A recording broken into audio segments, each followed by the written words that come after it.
បាច់ដោយរដ្ឋាភិបាលម្លេះទេបងប្អូនហើយបងអូនប្រុសពៅរបស់រដ្ឋាភិបាលឡើងមកប្រកួតដណ្ដើមទឹកដោះគោនៅលើសេវិនប៊ូស្រង់គុណខ្មែរដែលធ្វើឡើងនៅស្រុកស្ពងខេត្តកំពង់ស្ពឺគឺថាធ្វើមិនអោយអ្នកគ្រប់គ្រងខកចិត្តនោះទេដែលក្បាច់ដូចទៅនឹងបងប្រុសរបស់គាត់រដ្ឋាភិបាលដល់កហើយយកទៅតាមមួយទៀតហាងយំបានអត់ទៅចូលចាប់ទៅបានអាយ៉ាគេទីនេះណាគេទីនេះណាអីទៅໄວយោលេខលេខចៅគ្រូតាណាបាទទីនេះໄວរត់អាយ៉ាយ៉ាងម៉េចបកគ្រូខៀវបាទអេសុមេត្រីសុមេត្រីយ៉ាគេតាមមើលមុខអីហ្នឹងអាមួយទៀតໄວតាមទៅໄວអាយ៉ាគេបានសាត់បាយដូចគ្នាណាមុខស្មើមកគោខៀវមុខស្មើមុខកាត់គាត់ពីជើងអាយ៉ាទីគាត់តាមតែមួយទៀតគេមកទីដល់ខៀវអត់ខ្លាទី1អរគុណដល់គុណស្ត្រង់បាទបង្កើតកម្មវិធីបតាគុណខ្មែរបាទមិនថាក្លាកោមិនព្រៃក្លាកោស្មានក្លាកោនារីបាទគុណស្ត្រង់ជួយទៅពេលចប់ស្ដាប់ទៅឆ្នាំសងវិញអាយ៉ាពីខ្ញុំថាចប់ទៀតមកអាឡៃមើលមកឯនេះកំទាត់បាទប្រគល់គៀវសុំមេត្រីបាទបាយដល់ហើយកុំពីខ្លាំងពេកបាយមែនទេណាយ៉ាបាយមែនទេដល់អាចក៏បាយតាមចូលមកផងតាមបាទសុំមេត្រីរកមេត្រីបាទបាយមកវារុនទៅគិតតែបញ្ចត់គាត់ខាងថាអត់ត្រូវទេគាត់ខាងមួយទៀតអត់តែឯងមើលមកគាត់ស្ដាប់ពីរទាពីរុនឥឡូវយ៉ាងកណ្ដាលអូមកកណ្ដាលតិចពីរុនទាត់ស្ទងវិញ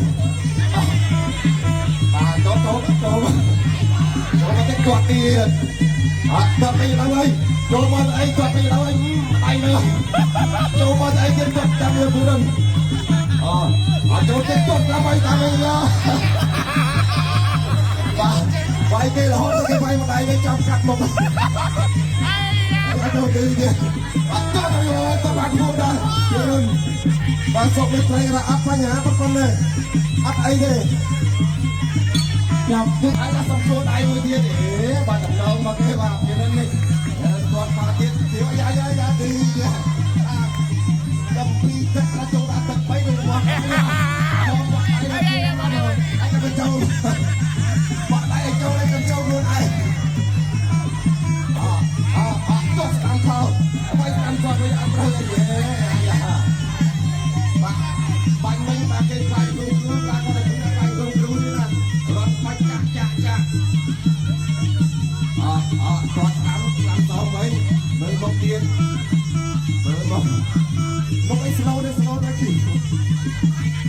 គាត់តាមងយដល់ឲ្យចុងទៅមកតាចូលទៅទៀតគាត់តាមសងវិញចូលមកបាក់ទៅសំបាច់បាក់ឯងហៅដល់ទៀតមើលគាត់តាមឲ្យតាមចូលមកយ៉ាអាចក៏គេបាយទៅកាច់ថោប្រឹងកាត់ក្រោមសំបីត្រីណាចូលទៀតបាយឡើងយ៉ាបាយអត់ត្រូវផងទៅរត់ទៅតាមចាប់ចូលអាយ៉ាទៅអត់ចាប់ទៅអត់ចាប់ទៅរកไรឈប់បាយគេទូមួយដើរចេញវត្តតាមរកទៅไรទៀតចាប់ទៀតមកចាប់ទៀតហើយគាត់ដូចចាប់ទឹកទី3ចាំថានេះបានទៅលើកីឡាករបង្គោលក្រហមជាអ្នកកីឡាករបង្គោលខៀវ